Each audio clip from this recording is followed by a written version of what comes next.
বন্ধুরা, আগের দিন পিসির ছেলেদের পৈতের পুরো ভিডিওটা তোমাদের দিয়েছিলাম। আর আজকে হচ্ছে দ্বিতীয় দিন, আজ হচ্ছে খাওয়া দাওয়া। আর সামনে থেকে দেখো মাইমা চলে গেছে, মাইমা আমার দিকে তাকিয়ে হাসলো। আর এখানে দেখো প্যান্ডেল কিন্তু পুরো একদম কমপ্লিট হয়ে গেছে। আর কিছুক্ষণের মধ্যেই কিন্তু খাওয়া দাওয়া শুরু হয়ে যাবে। আগের দিন প্রায় অনেক লোক খাওয়া দাওয়া করেছে, সেদিনকার নিরামিষ ছিল যেদিন পৈতে হয়েছে। আর তার পরের দিন হচ্ছে আমিষ খাওয়া দাওয়া, মানে সেদিনকার পৈতের দিন নিরামিষ হয়েছিল আর আজকে হচ্ছে মাছ টাছ হবে আর কি। আর অনেক কিন্তু বড় জায়গা করা হয়েছে, এই পাশেও জায়গা করা হয়েছে, অনেক সিট করা হয়েছে। আর আরও ওই পাশে পর্দা মতো দেখা যাচ্ছে, ওই দিকটাও কিন্তু করা হয়েছে অনেকটা জায়গা, মানে মানুষ বসার কিন্তু প্রচুর জায়গা করা হয়েছে। কারণ হাজারের মতো লোক কিন্তু আজকে দুপুরবেলা খাওয়া দাওয়া করবে। আর রান্না কিন্তু সেই ভোর 3টে থেকে চালু হয়েছে।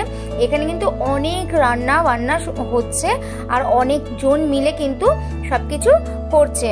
আর ভালো ক্যাটারিংয়ের ব্যবস্থাও করা হয়েছিল। আর আজকে কিন্তু মানে বিশাল মানে খাওয়া দাওয়ার আয়োজন করা হয়েছে। কিছুক্ষণের মধ্যেই সব লোক বসিয়ে দেবে, কারণ অনেক লোক সেহেতু কিছু করে কিন্তু প্রথম থেকেই বসতে শুরু করে দেবে। মানে একদম মোটামুটি 12:30 পৌনে 1টার মধ্যে দিয়ে কিন্তু বসা শুরু হয়ে যাবে, নাহলে কিন্তু কুলাতে পারবে না। যেহেতু দুপুরবেলার খাবার, সেহেতু এক এক করে বসিয়ে দেবো। দেখো কিছু মানুষ কিন্তু বসেও গেছে, এখন 12:30 পৌনে 1টার মতো বাজে। অমিত আর আমি ঘুরে ঘুরে দেখছিলাম, অমিত চলে এসছে। অমিত আজকে আসলো, আগের দিন ও আসতে পারেনি, অফিস ছুটি পায়নি। তো আজকে অমিত আর আমি দুজনে মিলে একটু ঘুরে ঘুরে দেখছিলাম। আর আমি যখন এসেছি প্রায় লাস্টের দিকে, ব্যাচের দিকে, মানে লাস্টের না ঠিক, আমি প্রায় 3টের দিকে এসেছিলাম, তখন এর ব্যাচটা মানে চলছে আর কি। সেই 12:30 থেকে শুরু হয়েছে, এখনও চলছে। আর এটা কিন্তু পুরো রাত অবধি চলবে, কারণ রাতের বেলাও কিন্তু অনেকে আসবে। কারণ যেহেতু অফিস ডে ছিল, সেহেতু অফিসের লোকজন যারা আসতে পারেনি, যারা কাজ ছুটি করে আসতে পারেনি, তারা কিন্তু সবাই রাতে আসবে। আমার মামার মেয়ে এসেছিলো, জামাইবাবু এসেছিলো, ওইদিকে পিসা যে পাঞ্জাবি পরে রয়েছে ওটা আমার পিসা দেখাশোনা করছে। ভাইরা, কাকার ছেলে অমিত, আমি, মা, ছোট ভাই সব এক জায়গায় বসেছিলাম। আর ওইটা হচ্ছে আমাদের পাশের বাড়ি কাকি হয়, সবাই এখানে ছিলাম একসাথেই খেতে বসেছি। আর পুরো ব্লগটা মানে খাওয়ার পুরো ভিডিওটা আমি নিইনি, মানে এর আগের ব্যাচগুলো নিতে পারিনি।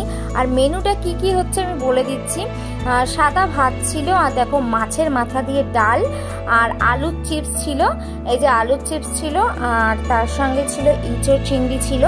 আর ডালটা কিন্তু আমার ভীষণ ফাটাফাটি লেগেছে। আর আমি 2 দিন ধরে কিন্তু খুব অসুস্থ ছিলাম, এর জন্য অমিত বলছিল একদম কিন্তু খাওয়া দাওয়া বুঝে করবে, বেশি নেবে না। আমি একদমই কমই খেয়েছি, তবে রান্নাবান্না কিন্তু খুব সুন্দর হয়েছিল। আর এই যে এখন দেওয়া হচ্ছে কাতলা মাছ দেওয়া হচ্ছে। আর কিন্তু আরও একটা মাছ ছিল, সেটা হচ্ছে পাবদা মাছ ছিল। দেখো পাবদা মাছের ঝাল করা হয়েছিল, পাবদা মাছটাও বেশ টেস্ট ছিল। সব রান্নাগুলো কিন্তু খুব ভালো হয়েছিল। আরও অনেক কিছু হয়েছিল, সব কটা তোলা হয়নি। চাটনি, পাঁপড়, মিষ্টি 2 রকমের ছিল, আইসক্রিম ছিল। আর এদিকে খাওয়া দাওয়ার পর সব জামাইরা মেয়েরা এক জায়গায় হয়ে কিন্তু খুব মজা করলাম। তো এই পৈতেটা কিন্তু একদম মনে থাকার মতো একটা পৈতে হয়েছে। আর ভিডিওটা ভালো লেগে থাকলে আমার চ্যানেলটিকে সাবস্ক্রাইব করে দিও।